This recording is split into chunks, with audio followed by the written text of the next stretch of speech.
Hi, I'm Yishu, and the historical movement at Truth is Japanese New Wave. So, for definition, the Japanese New Wave refers to a new film movement in Japanese cinema in the 1960s, which was closely linked to the social and cultural context of that period. For historical context, after World War II, Japan was extremely traumatized and faced enormous challenges and reforms all aspects of its economy, culture, and society. This situation led to a widespread dissemination and development of films as a cultural form and of entertainment. In 1960, the emergence of a group of young directors who rejected the top-down structure of the established Japanese studio system and make their creative themes of their own films. Unique, socially conscious, and open-minded are the key factors of their films for judging gender, social, and class themes. The three important figures I want to mention is Oshima Nagisa, Ozu Yasujiro, and Imamura Shohei. So there are four traits which are associated with Japanese New Wave. The first one is Japanese New Wave films often focus on everyday life and social reality and attempt to explore various aspects and problems back in that time. The second is extensive use of handheld cameras and natural light. They also emphasize realism and a sense of authenticity. The third is New Wave films emphasize individualism and rebellion.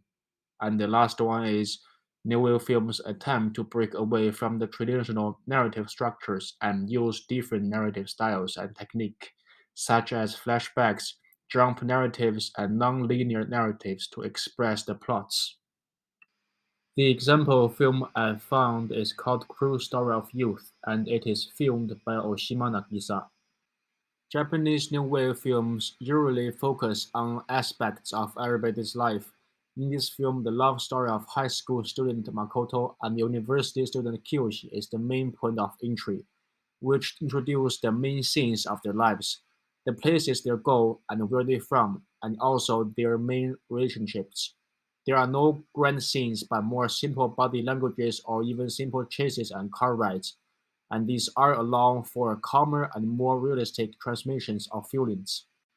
Handheld filming was a feature of Japanese New Wave, a subversion of traditional at that time, and was seen as a rebellion against traditional film languages by the new directors.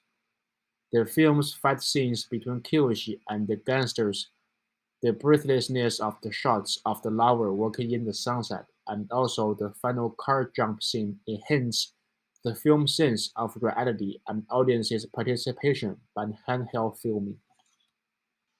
In the film, the protagonist ignores traditional moral values, embraces individualism, and resists by extreme means.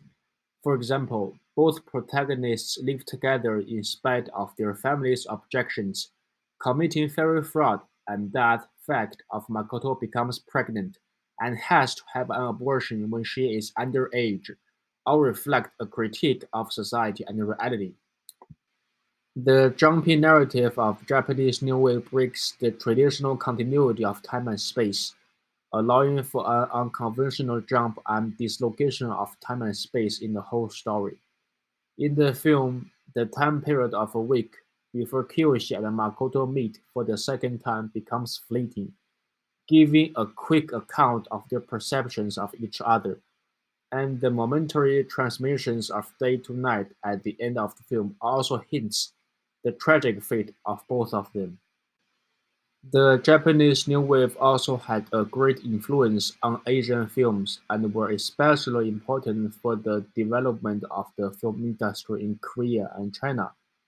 Many Asian film directors were inspired by the Japanese New Wave films and tried to introduce its style and expressions into their own films.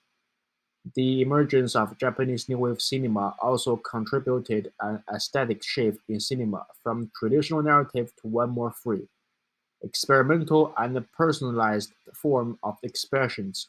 This shift influenced the techniques of filmmaking, the language of images, and the use of music and sound, as well as the aesthetic standards of audiences towards all of the film.